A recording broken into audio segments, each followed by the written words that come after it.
Hello दोस्तों, कैसे हो आप सब। आप सभी को प्यार भरा नमस्कार। स्वागत है आपका अपने यूट्यूब चैनल पॉइंट एजुकेटर में। और आप जानते हैं यहाँ हम मोस्ट इम्पोर्टेंट टॉपिक ही करते हैं जो सभी परीक्षाओं में काम आते हैं। और इसके साथ ही मैं बता देती हूँ कि जो भी यहाँ पर आपको कंटेंट मिलेगा, जो भी आपको उपलब्ध करवाई जाएंगी वीडियोज, वो ऑथेंटिक सोर्स से ली होती है। ठीक है, ऑथेंटिक बुक से लेती हूँ मैं, एनसीईआरटी या फिर कोई भी ऑथेंटिक बुक जो अगर पेपर में आ जाए तो वहाँ से हम उसका क्या ऑब्जेक्शन भी लगा सकते हैं। इसलिए आप निश्चिंत होकर तैयारी करें। और सीडीपी का ये हमारा पार्ट चल रहा है जिसमें हम कर रहे हैं पर्सनैलिटी की 3 वीडियो करवा चुकी हूँ। और सिगमंड फ्रॉयड की थ्योरी का एक पार्ट हो चुका है, दूसरा पार्ट आज हम करने वाले हैं। तो आज हम करेंगे साइकोसेक्सुअल थ्योरी। इसकी जितनी स्टेजेस हैं वो सब करेंगे। हिंदी और इंग्लिश दोनों में हम पढ़ेंगे। मनोलैंगिक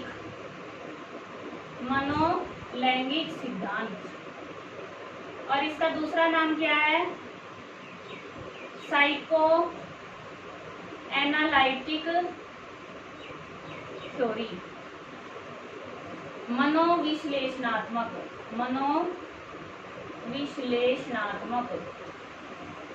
सिद्धांत।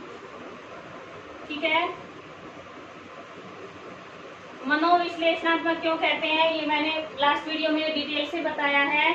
और इसके स्ट्रक्चर, आकार के आधार पर कितने पार्ट हैं, और साथ में ईड, ईगो, सुपर ईगो, वो सब क्या होता है वो हम लास्ट वीडियो में कर चुके हैं। आज हम करेंगे जो साइकोसेक्सुअल थ्योरी है, इसकी स्टेजेज यानी डेवलपमेंट ऑफ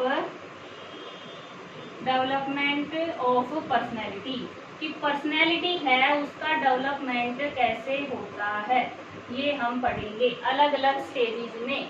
कितनी स्टेज बताई हैं? 5 स्टेजेस। इस थ्योरी में कितनी स्टेज हैं? 5 स्टेज बताई हैं। अब वो 5 स्टेज हैं, उनका नाम पहले करेंगे। और कोई भी डाउट है तो आप कमेंट में लिख सकते हैं।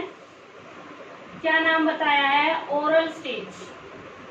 डिटेल में हम बाद में इनको एक्सप्लेन करेंगे। ओरल स्टेज यानी हिंदी में मुखा अवस्था। दूसरी होती है हमारी अनल स्टेज यानी गुदा अवस्था। और तीसरी होती है हमारी फैलिक स्टेज को क्या कहते हैं? लिंग प्रधान ना अवस्था। ठीक है, और इसकी 4th स्टेज है, ये क्या है? लेटेंसी स्टेज यानी अव्यक्त अवस्था। और 5th स्टेज है वो है जेनिटल स्टेज यानी जनेंद्रिय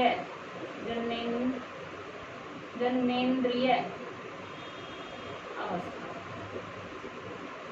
ये हमारी 5 स्टेज बताई हैं सिगमंड फ्रॉयड ने। किसने बताई हैं? सिगमंड फ्रॉयड ने। ठीक है, अब इनका जो टाइम पीरियड है वो कई बुक में अलग अलग दे रखा है, लेकिन मैंने जिस बुक से आपको करवा रही हूँ, ये लेके आई हूँ, उसमें ओरल स्टेज है वो जन्म से, बर्थ से 18 मंथ तक दिया है। कई जगह इसको 1 ईयर तक भी दे देते हैं। ठीक है, और अनल स्टेज है ये 18 मंथ से 36 मंथ, लगभग 3 साल। कई में 2 साल तक भी दी होती है। फैलिक स्टेज है ये 3 से 6 साल। ठीक है, और लेटेंसी स्टेज है ये 6 से पुबर्टी यानी जब बच्चों में जो किशोरावस्था स्टार्ट होती है। लड़कियों में कई बार 11-12 से स्टार्ट होती है, लड़कों में 13-14 से। तो पुबर्टी एज तक ये दी है, 6 से पुबर्टी एज तक। फिर जेनिटल क्या है? जेनिटल है पुबर्टी से अडल्टहुड तक, लास्ट तक। ठीक है, तो पुबर्टी एज यहाँ पे हम 12 भी मान सकते हैं, 12 से 12 अप टू। ठीक है, 12 ईयर के बाद की जो एज है वो जेनिटल एज इसमें स्टेज में होती है। इतना क्लियर हुआ। अब हम वन बाय वन इनको एक्सप्लेन करेंगे। अब हम इसके वन बाय वन स्टेजेस करेंगे। उससे पहले एक वर्ड आता है इरोजीनियस, इरोजीनियस जोन, ठीक है, कामोत्पादक क्षेत्र या कामोद्दीपक क्षेत्र। इसका मतलब क्या है कि जो फ्रॉयड हैं उन्होंने अपनी थ्योरी में एक ऐसा क्षेत्र, हर स्टेज के लिए एक ऐसा क्षेत्र बताया, अपने उसके शरीर का एक पार्ट बताया है जहां से वो अपनी जो सेक्स डिजायर्स मान लें या फिर प्लेजर, खुशी की जो इच्छाएं हैं, जो उसकी सेटिस्फैक्शन है प्लेजर प्राप्त करने की, वो वहां से प्राप्त करता है। ठीक है, तो सभी स्टेज में एक होगा इरोजीनियस जोन, जो आपको याद करना है, पेपर में कई बार पूछा जाता है। क्लियर हुआ? और इसके साथ ही इस वीडियो से आपको कई बार बहुत सारे क्वेश्चन आ जाते हैं, इसलिए एक एक वर्ड जो मैं आपको बताने वाली हूँ वो बहुत ज़्यादा इम्पोर्टेंट है, नोट करते जाएं या फिर बाद में एक बार रिवाइज करें। सबसे पहली हमारी ओरल स्टेज, ओरल स्टेज, मुखा अवस्था। अब मुखा अवस्था में जो हमारा ये क्या था, इरोजीनियस जोन है वो है मुख, माउथ। क्या है? माउथ। इसका मतलब है कि बच्चा अपने मुंह से कोई भी चीज सक करके, चूस के क्या करता है, प्लेजर प्राप्त करता है, खुशी प्राप्त करता है। जब बच्चा जन्म लेता है तो सबसे पहले ब्रेस्ट फीडिंग करता है ना, माँ का दूध पीता है। अगर माँ का दूध किसी कारण से नहीं मिले तो उसको निप्पल से पिलाया जाता है, चूस के स्टार्ट करता है।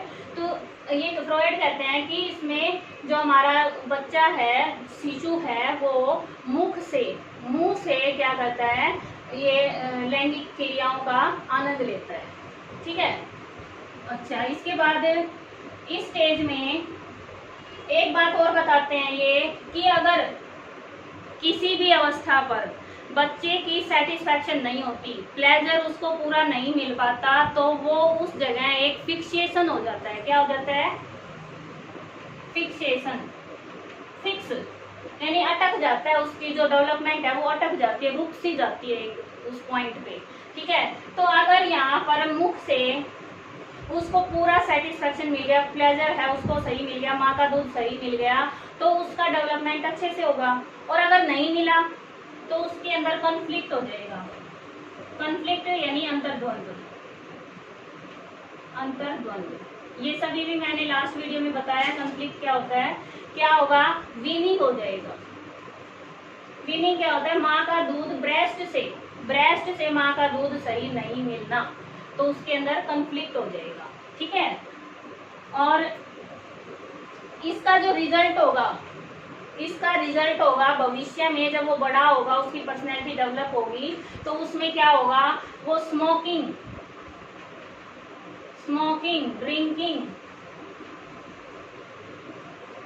ठीक है, और ओवर ईटिंग या फिर टू मच टॉक, बातूनी, इस तरह की पर्सनैलिटी डेवलप हो जाएगी। अगर बच्चे को क्या नहीं मिला, ये सुख नहीं मिला जो उसका स्टार्टिंग का है, तो वो फिक्सेटेड हो जाएगा। ठीक है, और इसमें दो तरह की पर्सनैलिटी डेवलप हो जाएंगी। पहली होती है ओरल पैसिव पर्सनैलिटी, और दूसरी होती है ओरल अग्रेसिव पर्सनैलिटी। जो ओरल पैसिव है ना, वो तो होगा ऑप्टिमिस्टिक, होगा आशावादी, होगा ऑप्टिमिस्टिक। ठीक है, आशावादी। लेकिन जो अग्रेसिव पर्सनैलिटी का होगा, जिसको सही से ये नहीं मिला आनंद, उस दूसरे की प्रक्रिया है उससे आनंद नहीं मिला पूरा, तो वो क्या होगा, वो अग्रेसिव नेचर का हो जाएगा। अग्रेशन होगा उसके अंदर, दूसरों को दबा के रखेगा। ठीक है, यानी प्रभुत्व स्थापित करना चाहेगा बड़ा होके। और क्या करेगा वो, उग्र यानी उग्र प्रवृत्ति का होगा। ठीक है, समझ सकते हैं आप क्या होगा, तो ये हमारा ओरल अग्रेसिव पर्सनैलिटी में आ जाएगा, ऐसा बच्चा बन जाएगा बड़ा होके। और ये हमारा ऑप्टिमिस्टिक। कई बार क्या होता है कि ज्यादा क्रिया होने से भी हो जाता है, फिक्सेशन हो जाता है। तो अगर ज्यादा हो जाए तो हम वो बच्चा टू डिपेंडेंट बन जाएगा, टू डिपेंडेंट, यानी माँ के ज्यादा क्लोज रहा है, बहुत ज्यादा टाइम तक उसने दूध पिया है, तो वो बहुत ज्यादा निर्भर बन जाएगा दूसरों पर, आत्मनिर्भर नहीं बन पाएगा। तो इस तरह से उन्होंने पर्सनैलिटी डेवलपमेंट में इस स्टेज का रोल बताया है। उम्मीद है क्लियर हुआ होगा। आगे देखो, दूसरी स्टेज है हमारी अनल स्टेज। अनल स्टेज यानी गुदा अवस्था। अब जब बच्चा 18 महीने से 3 साल के बीच में रहता है, 1.5 साल से या 1-1.5 साल से लेके 2-3 साल तक का बच्चा, उसको क्या सिखाते हैं? Toilet training. टॉयलेट ट्रेनिंग सीखता है बच्चा, उसको मलमूत्र त्याग, ठीक है, पोटी करना, सुसु करना सब सिखाया जाता है। अब वो टॉयलेट ट्रेनिंग जो है वहां पर उसका कॉन्फ्लिक्ट होगा। कॉन्फ्लिक्ट कहाँ होगा? Toilet training area. यहाँ पे फिक्सेशन होगी। वो अच्छे से सीख पाएगा या नहीं सीख पाएगा, उसको दबा के रखेगा यानी बताएगा नहीं, संकोची व्यवहार करेगा, कैसा करेगा, वो वहां पे कॉन्फ्लिक्ट होगा, ठीक है। दूसरा, अगर इसका इरोजिनस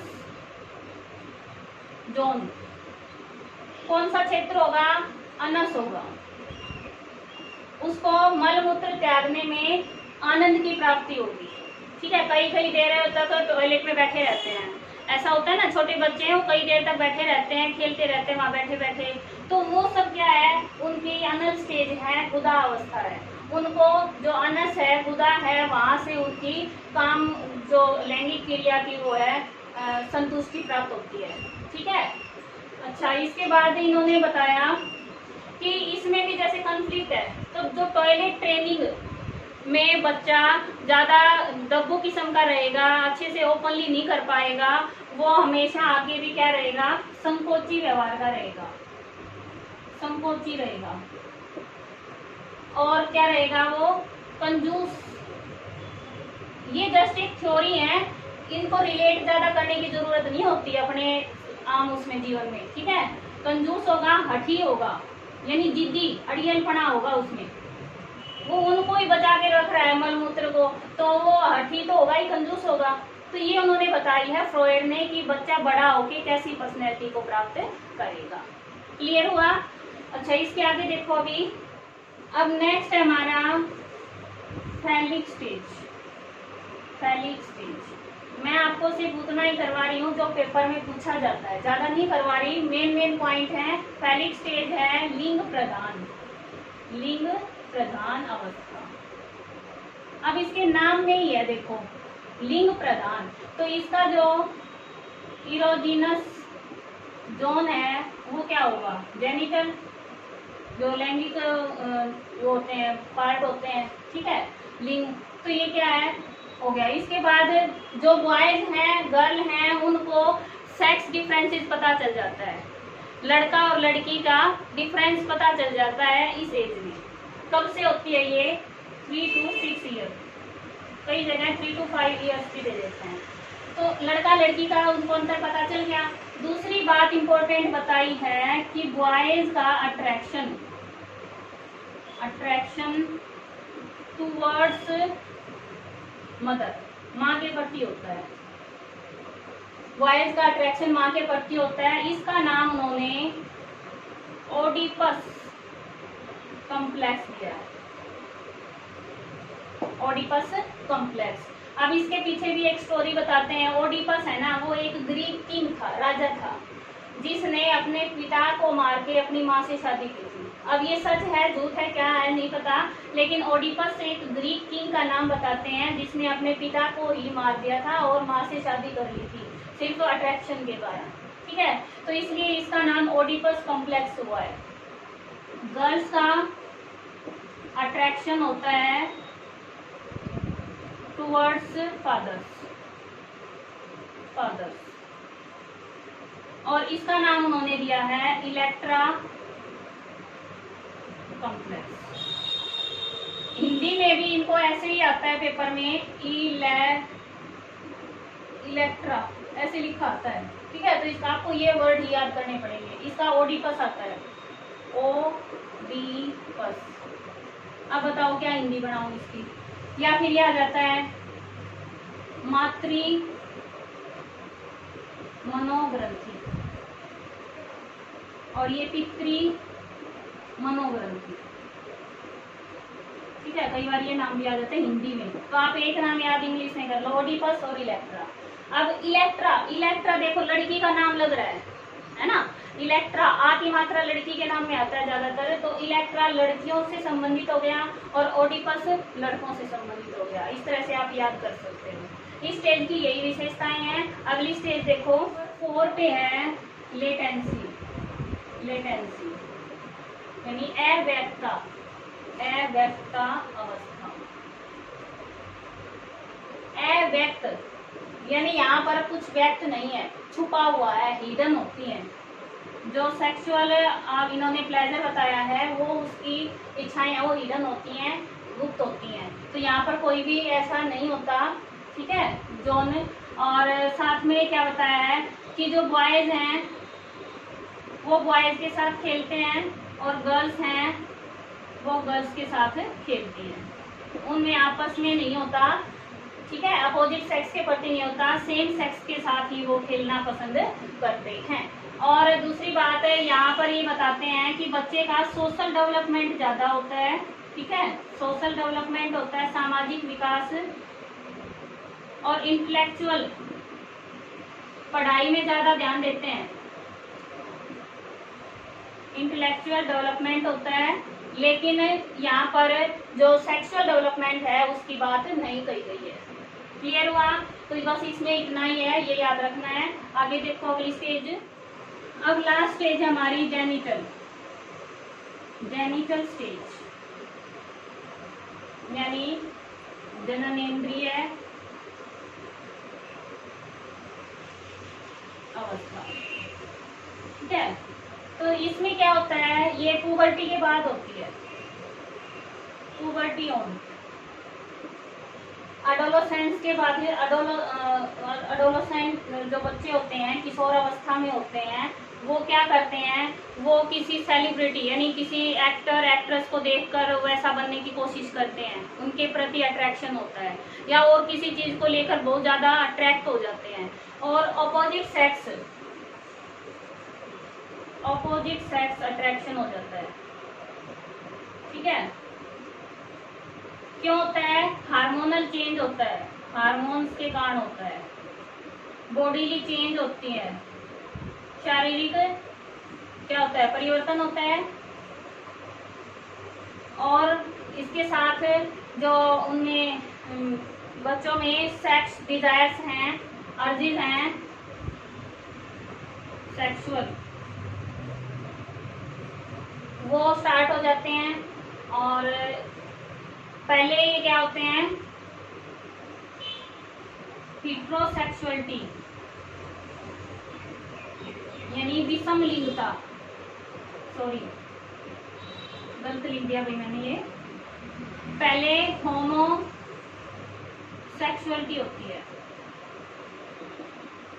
समलैंगिकता, समान लिंग यानी लड़के लड़कों के साथ, लड़की लड़कियों के साथ काफी अट्रैक्ट हो जाती हैं, उनको काफी गहरा दोस्त तो ऐसे जीना मरना साथ तेरे, है ना, होता है ऐसा।